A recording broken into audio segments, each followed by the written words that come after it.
¿Qué tal amigos? En el vídeo de hoy vamos a limpiar y ajustar un grifo de cuarto de baño.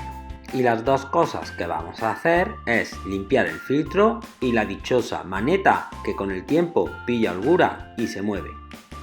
Para ello vamos a quitar un tapón que tienen todos los grifos en la maneta. Detrás de ese tapón hay un tornillo de Allen.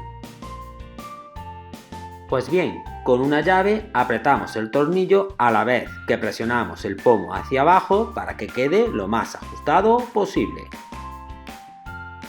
Una vez apretado el tornillo, colocamos el tapón. Y como veis en la imagen, nuestra maneta ha dejado de tener holgura.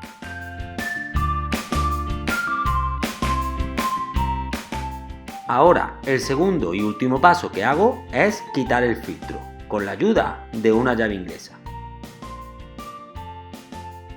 El filtro os recomiendo que lo quitéis a menudo, ya que acumula restos de suciedad y cal.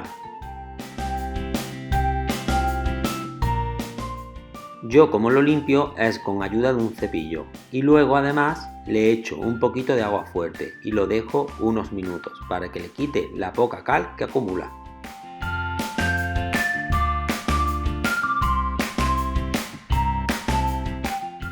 Por último, colocamos el filtro y ya tenemos nuestro grifo limpio y ajustado.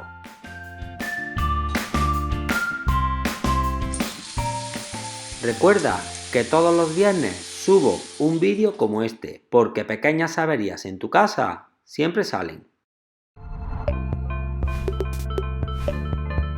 Suscríbete a este canal genial.